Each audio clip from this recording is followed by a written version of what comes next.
Hey party people, Andrew here at SHOT 2023 with Steve from Primary Arms. You guys announced a bunch of new stuff prior to SHOT, as it's kind of the modern custom. I covered a bit of it on the news, but SHOT gives us a chance to put our hands on it and see it. One of the things I was the two things I was most excited about are both on this scope here. One of them is the scope, the other one's this battery cap. Yes. But I wanted you to walk us through it instead of me, because you actually know what you're talking about. Sure thing. Yeah. So with everybody knows our 1 to 6 second focal plane SLXs. They're one of our most popular optics. This year with our Odyssey 23 release, we did a complete revamp of the entire line. So all new optical systems, new glass, new reticles. Speaking on new reticles, that Nova Reticle is what we're most excited about. So that was the biggest complaint we had from our customers, or the biggest request we had from our customers. They wanted super bright, red dot bright, daylight bright. I want to be able to shoot this thing in the snow at noon and see my dot just like I can out of any of my red dots. So that's what we did with this. We changed the illumination technology. We use what's called a fiber wire, and it is like burn your eyeballs out bright when you crank that thing up to 11. It is ridiculously bright center point illumination. It's crazy bright. I'm looking at it now. It's not easy to get a good picture of a reticle. We took some B-roll through it a minute ago, just before we started talking at you. But I'll bet you Josh can probably see this thing over there if I get it pointed in the right direction. Yep. This thing is stupid bright. People talk about daylight bright all the time, and it's somewhat subjective. It is. Do you mean it's bright enough that I can tell the reticle is illuminated on a cloudy day? Do you mean it's bright enough that I can get some good contrast against a dark background? Yep. My target, like in Arizona, we've got a lot of hills covered in basalt rocks and kind of darker colored scrub brush, and illumination provides some contrast.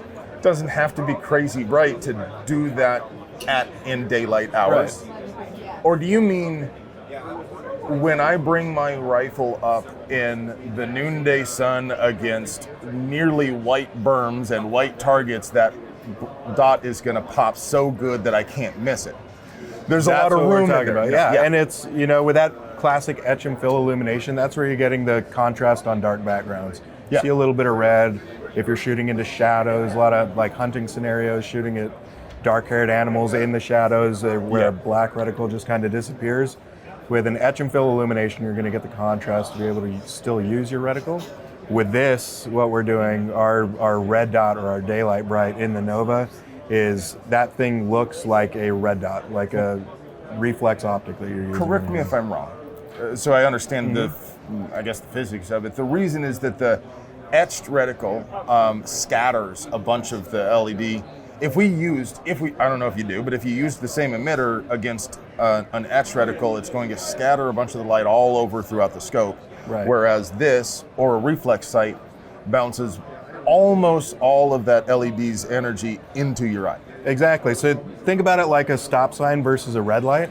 A stop sign, you're shining light at that stop sign, and it's reflecting light back at you, but it's also reflecting that light everywhere else. Yeah.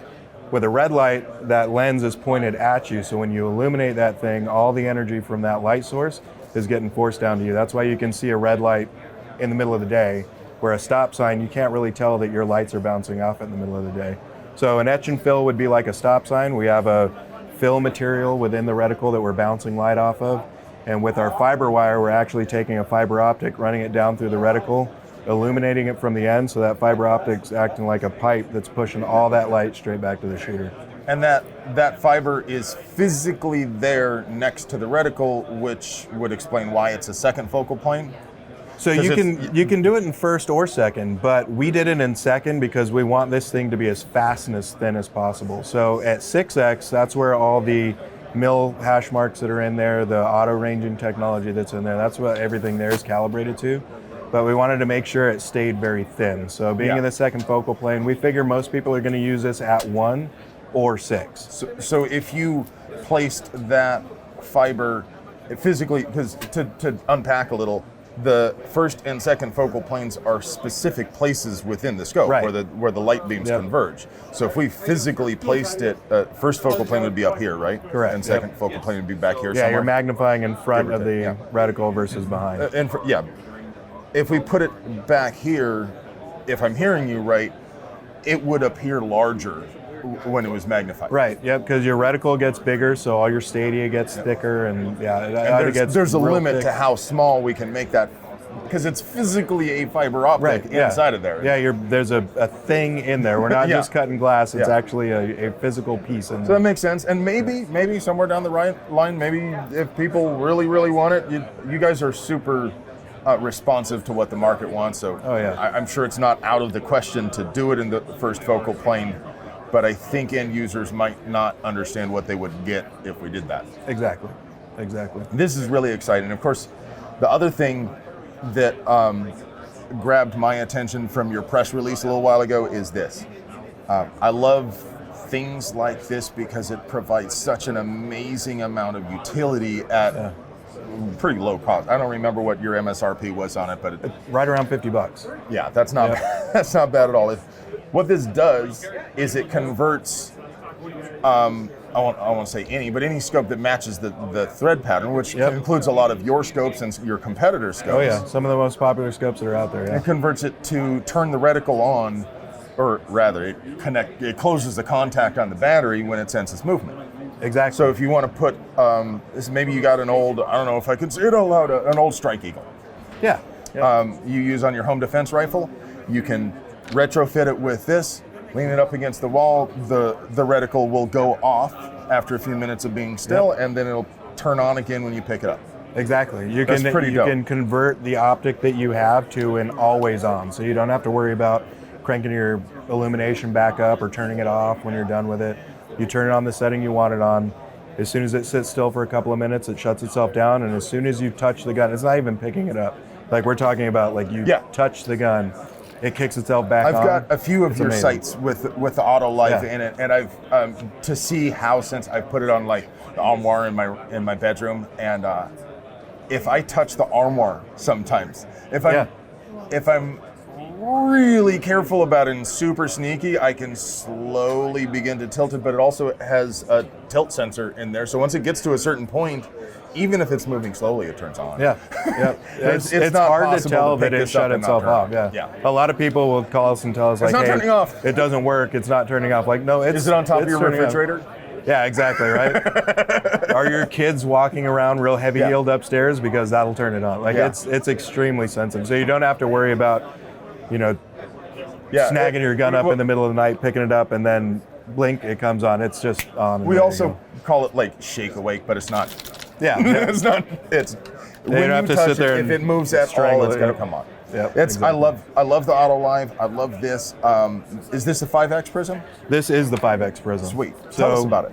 I mean, everybody knows about our 1X and our 3X. We're doing the 3X and an FDE now. We've got a bunch of reticles and stuff available. I got the 1X on my home defense rifle right now. Awesome gun, especially for people with astigmatism. It's nice, clear, sharp reticle, and it's really, really long eye relief, super forgiving eye box, just a great optic altogether. The biggest thing I like about etched reticles, the 1X, is something that I don't think people talk about a lot, is that you can have a reticle that matches all the light conditions. That you can still identify your target in low light, and you can still have an aiming point in bright light, and you don't have to make any adjustments to the brightness to get there. Yeah, it's always there. And if the light doesn't wash it out. Yeah. If you have an electronics failure, a traditional dot, you're looking through an empty tube, you lose all aiming reference. With that, it's just like a regular scope, so you still have that black reticle to look at. It negates the need for iron sights, so you can save a little bit of weight off the front of your gun without having to put irons on there. If you turn your red dot up to the point that your weapon light doesn't wash it out, it's probably too bright for you to clearly ID targets without the light. Exactly. It's going to blow a lot of things out in the dark without the light. Yeah. And now, obviously, so we're up to 5X now. Yeah, we're up to 5X. Everybody said, well, we want more power, more power, more power. So insert Tim Allen here. Yeah, right. Exactly. We took that same MicroPrism footprint. It is a little bit longer than our 3X, but we're doing a lot inside of that thing. It's still really compact, and dare I say, smaller than another major competitor that this compares. Considerably smaller. Yeah. If you take, say, if there was a competitor out there that made one at about half the magnification of this, we're that size with double the magnification. Yeah. If there were such a thing. If there was such a thing. It's extremely bright. We're doing it in 2 reticles right now. So we're doing it in our, we're known for our BDCs and the ACSS system. So we're doing it in a 5.56 BDC.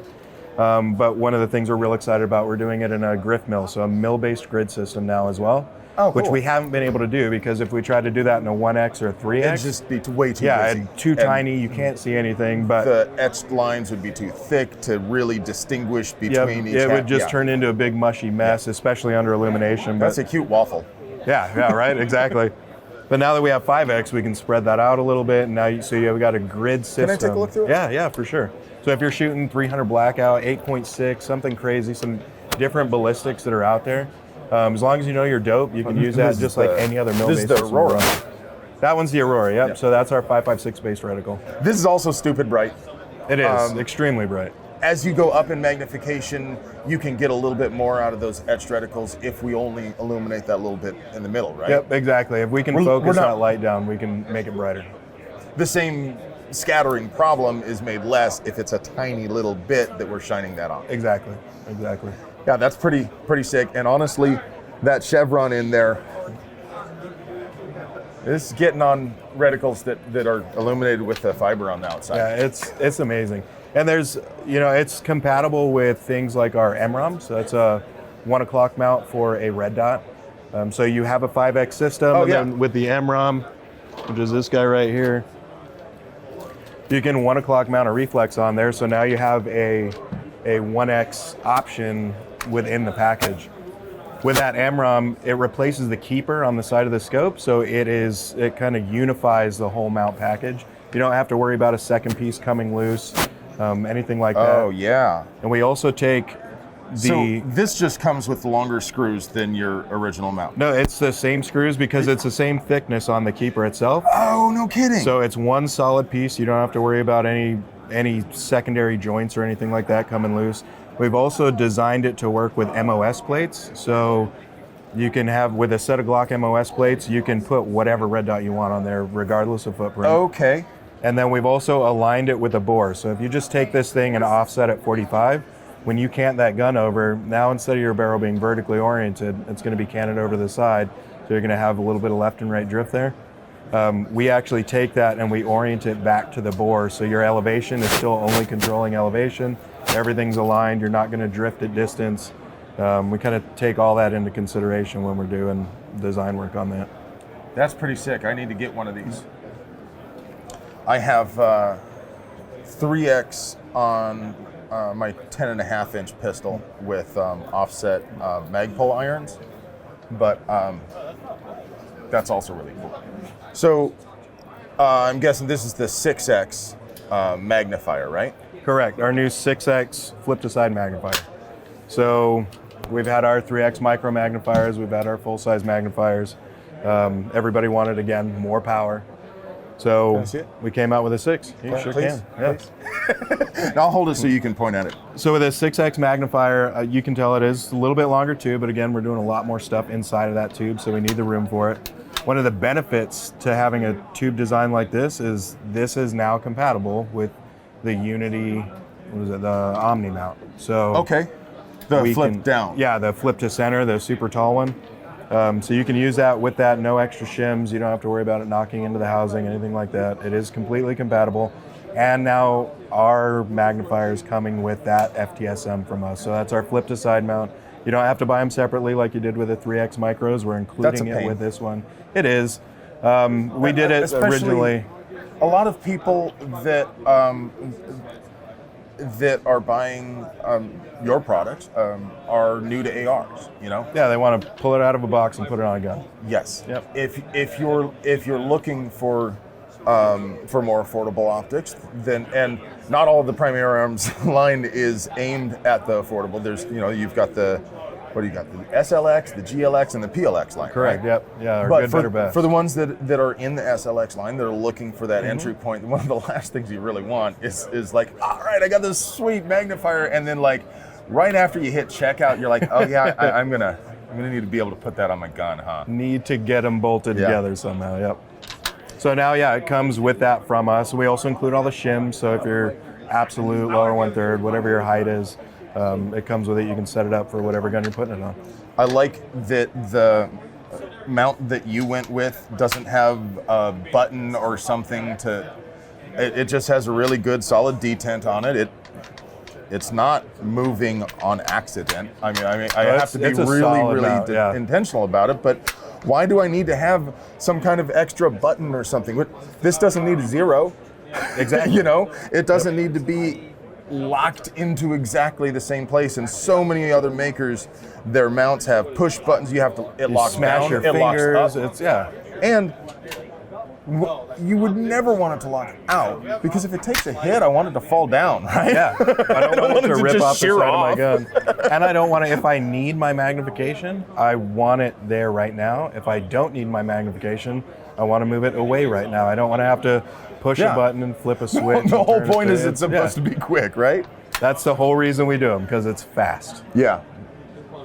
I like that. I like the 6X. There's not a lot of 6X magnifiers out It's really there. not. I think 6X makes a lot more sense as a magnifier, because if you're only in the 3X range, Right. wouldn't it make more sense to have a compact prism and an offset irons or red dot, right? Exactly. Yeah, it's going to be faster system. It's If we're going to add when you weight set to it. this and have some more magnification, why don't I get some real magnification out of it? Right. Really extend the range out. So Yeah. our 6X system. There you go. You guys I want to think- see something that nobody's seen yet? Does the Pope shit in the woods? Right? All right, let me. I should have grabbed it out before, but it's super secret and I keep it in my backpack, so let me get it for you. Yeah, this is big time. I'm so excited. These are our current catalogs. So these things are great. They're amazing. They have that new catalog smell. Yeah, well, here's the thing. They stopped making this right here. All right, so when we announced the 5X, right, everybody's like, you know, it'd be really cool if you guys could put a 12 o'clock reflex on there like another Oh, big yeah, competitor yeah. that's out there. Yeah. And that was like #1 comment we got right out of the gate. So we released this thing on January 10th, right? So now we have an accessory piece that we came up with that works with our 5X no way. and our Okay. 3X. It gives you that same Glock MOS footprint, so you can put whatever dot you want on there. And it gives you a 12 o'clock orientation for it, so for the dudes out there running nods, gas masks, whatever, that want that Yeah. vertical alignment as opposed to a 1 o'clock. So, like I said, we released it on the 10th. What are we, the 19th today, something like that. This came out. You guys said you wanted it. We got the guys back in the lab to put it together, and I promise I won't. now we've leave got it. prototypes. So like So- you were saying before, we love listening to customers, and we like building the stuff that they want. That's a So remarkable turnaround on that. it's quick. No, me personally, I'm a poor. I can't own nods for myself yet. I'll have to save up for a good long time. I'm not likely to be shooting with a pro mask on. So for me personally, I don't like a piggyback mount. I like the offset. Yeah, I prefer offset myself. But like you said, there are some really solid use cases for that high mounting, because if you don't have a bunch of crap on your face, putting it all the way up here gives you a really awful chin weld that isn't. It takes a lot of repetitions to get the muscle memory for that to line up when we're used to a cheek weld. But like you said, with nods on, we can't get down behind the sight as much. That's gorgeous. I love the fact that you turn it around so fast. The obligatory questions all the time are, how much is it and when can I have it? Obviously, that's going to vary a lot. Some of the things that we walked through are going to have multiple different pricing options. Some of the stuff we walked through is just an idea right now.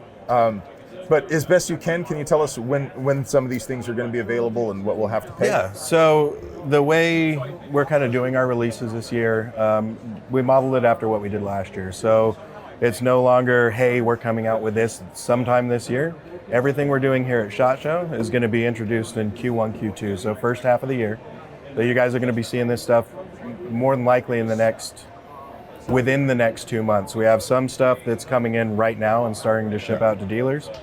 We've got some stuff that'll be in next week, some stuff that'll be in about 3 weeks. So it's all coming extremely soon. We have a lot of stuff that's open for pre-order on the Obvious website question. right now. The piggyback mount, though. The piggy mount, that one's going to be a little while because we just came with it. So I mean, we're still trying to figure out pricing. It's very, very new, early in the development process. But I mean, it's going to be extremely affordable. I know that for a fact. And time-wise, we're probably looking maybe about 90 days-ish till we start seeing it showing up. Okay. Exact prices are always on your website. Yep, up on the website. The price on the Primary Arms site is not likely to get any lower at other sites, but you might, maybe. You know, Yep. Yeah, all of our stuff is map protected for our dealers. So if you see it at one price from us, that's what it's going to be at your dealer as well. Yeah, I mean, if there's secondary market and all that, so I mean, people will try to pin you against the wall about exact pricing and whatnot. Yeah. But what you see on the Primary Arms site is probably what you're going to get anywhere else. Exactly. About how much for the 6X? 6X, you're looking right around, I want to say 275-ish. 275? 275, 300.